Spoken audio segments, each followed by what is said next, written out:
Enactment हुई। Senate ने इंसदाद दहशतगर्दी एक्ट तरमीमी बिल 2020 और अक़वाम मुत्तहिदा सलामती कौंसिल एक्ट 2020 में तरमीम शुदा जो बिल है वो मंजूर कर लिया है। ताम जमीयत उलमा इस्लाम ने इसकी मुखालफत की है। सेनेट का इजलास चेयरमैन सादिक संजरानी की ज़ेर सदारत हुआ और कायमा कमेटी बराए कानून और इंसाफ के चेयरमैन सेनेटर जावेद अब्बासी ने कमेटी में बिल की मंजूरी और तरामीम से मुतालिक रिपोर्ट पेश की और उसके बाद मुशीर बराए पार्लिमानी अमूर डॉक्टर बाबर अवान ने बिल पेश किए। इन एक्ट का शिकवार जायजा लिया गया और फिर अक्सरियत से दोनों बिल मंजूर कर लिए गए। इंसदाद दहशतगर्दी तरमीमी बिल में दहशतगर्दों की मदद और माली मुआवनत पर सख्त कवानीन मुतारिफ कराए गए हैं। दहशतगर्दों की किसी भी तरह की मुआवनत पर किसी शख्स या इदारे के खिलाफ सख्त कार्रवाई की जा सकेगी। भारी जुर्माने के साथ जायदादें भी मुंजमद होंगी। FATF अहदाफ की रोशनी में इंसदाद दहशतगर्दी एक्ट और ताज़ीरात पाकिस्तान में तरामीम मुतारिफ करवाई गई हैं। मुश्तबा दहशतगर्दों की फहरिस्त में शामिल अफराद के असलहा लाइसेंस मनसूख होंगे।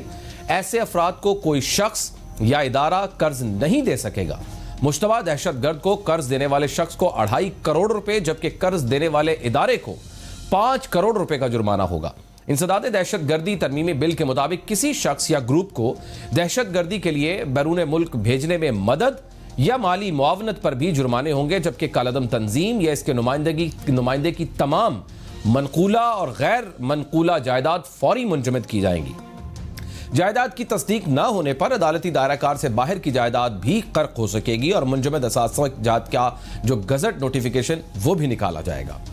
ये बड़ा इंपॉर्टेंट बिल समझा जा रहा है जो पास हुआ है और ये जब कानून बनेगा, कानून बन चुका तकरीबन, उसके बाद ये सवाल बन रहा है क्योंकि इसका डायरेक्टली इफेक्ट जो फैटफ है उसके अंदर हमारी जो ग्रे लिस्ट है उसके ऊपर पड़ने का इम्कान है। सवाल यह है कि इन बिल्स की मंजूरी के बाद क्या पाकिस्तान FATF की ग्रे लिस्ट से निकल जाएगा, जिसके बारे में मुबस्सिरीन तबसरा कर रहे हैं कि फिलहाल ऐसा नहीं होगा।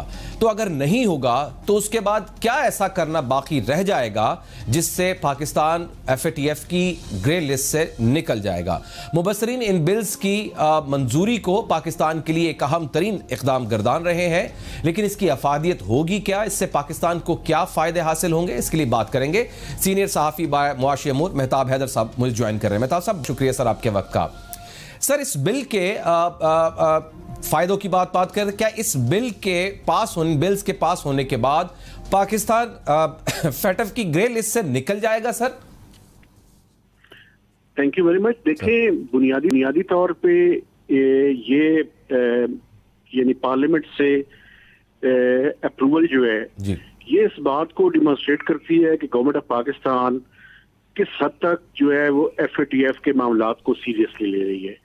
आप ये देखें कि जब हमें जून 2018 में FATF ने ग्रे लिस्ट में डाला था तो उन्होंने 27 नुकात जो है जी, वो हमें दिए थे कि आपने इन पे जो है वो 1 साल के अंदर जो है वो इम्प्लीमेंट करना है। और उसके बाद जो है वो उसको उन्होंने 2 दफा जो है वो एक्सटेंड किया। तो अभी तक जो पाकिस्तान की प्रोग्रेस थी वो ये थी कि हम 27 में से जो 14 नुकात हैं उस पे जो है वो उनको जो है वो करने में जो है वो कामयाब हुए थे, सेटिस्फाई।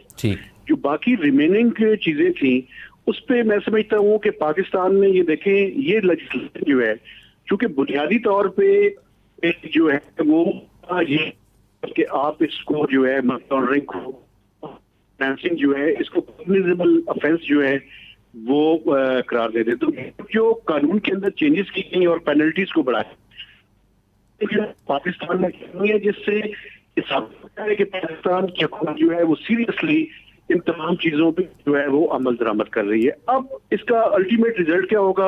अल्टीमेट रिजल्ट ये है कि पाकिस्तान ने अगस्त के मिड तक जो प्रोग्रेस रिपोर्ट है वो भिजवानी है और उस पे जो है वो अक्टूबर में जो है वो वहां पे देखना होगा कि पाकिस्तान को जो है वो ग्रे लिस्ट में रखते हैं या पाकिस्तान को ग्रेजुएट करके ग्रे से निकाल के वाइट लिस्ट में शामिल करते हैं।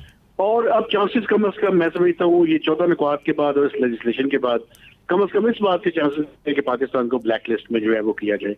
लेकिन अभी फौरी तौर पे जो अंदाजे हैं या जो जिसके बारे में बात की जा रही है वो यही है कि पाकिस्तान को शायद जो है वो ग्रे लिस्ट से ना निकाला जाए, बल्कि कोविड और इन चीजों को जो पाकिस्तान ने की हैं इसको सामने रखते हुए शायद मजीद कुछ अरसा जो है वो बाकी नुकात पे अमल दरामद के लिए जो है वो पाकिस्तान को दे दिया जाए। लेकिन ये पॉइंट कितना अहम है कि दरअसल जो नहीं निकाला जाएगा अभी ग्रे लिस्ट से, जो इस पॉइंट को तक़वियत देता है कि शायद अभी फैटफ इसको ग्रे लिस्ट से ना निकाला जाए, इस पॉइंट को कितनी अहमियत है कि दरअसल इस बात का वेट किया जाएगा कि इस कानून की अमलदारी कितनी होती है और अमलदारी के बाद कन्विक्शंस कितनी होती हैं और उसके बाद रिपोर्ट क्या सबमिट करवाई जाती है। एम आई राइट सर?